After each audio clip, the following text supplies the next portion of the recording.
این فرشته کوچولوی ما سرحال شده. جیگر موقعی که آوردیمش گرفتش نکن، ولش کن اونجور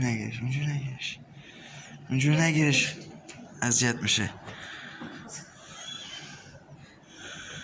جیگر قلبش چی میزنه آخه.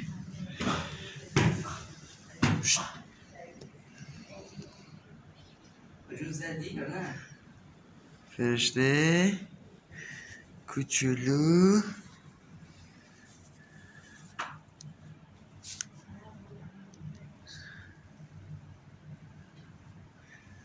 کمین کرده.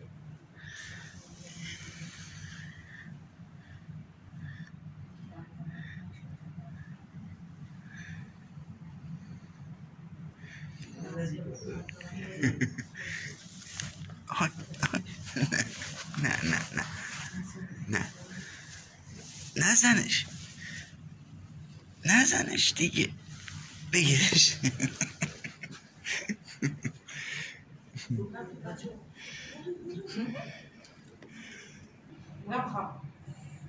دوتا همسنن با هم، این چون تغذیه‌اش نامناسب بوده ریز مانده، به خاطر همین میزنش. آمده تو قلمروش داره میزنش. بزنش اینجا، چون آمده تو قلمروش. نگاه کن نزنش. اینم همسن تو یا تو جای خوب بودی جای بد بوده. بیا بالا بزنش.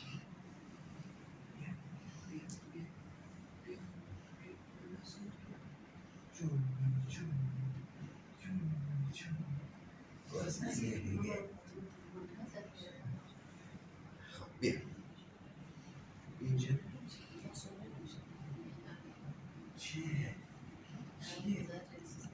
باز نگیر.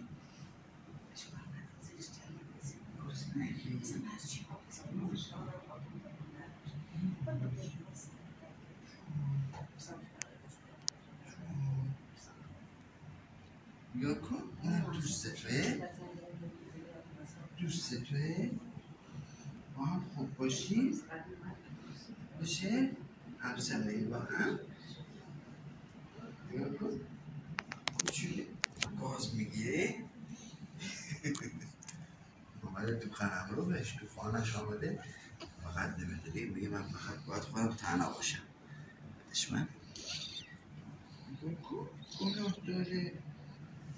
گناه داره با هم خوب باشی.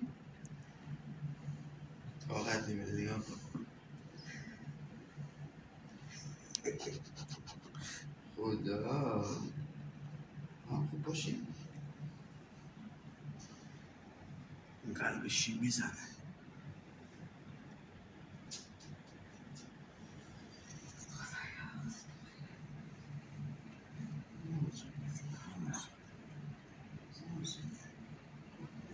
آروم باش عزیزم، آروم باش.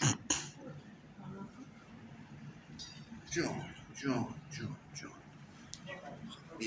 بیا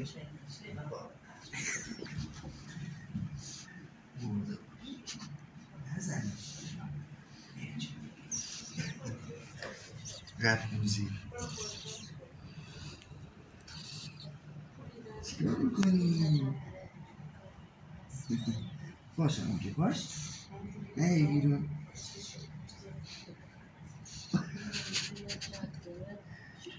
چی شد؟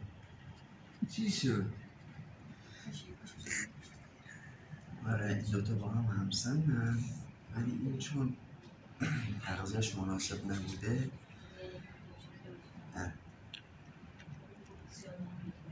خیلی جاش نامناسب بوده، کوچیک مونده، خیلی ریز مونده. جاش خوب بوده، پیش ما بوده، درست شد. الان داریم پیگیر دکترشیم تغذیه‌شو درست کنیم که اینم رشد کنه. ممنون که باید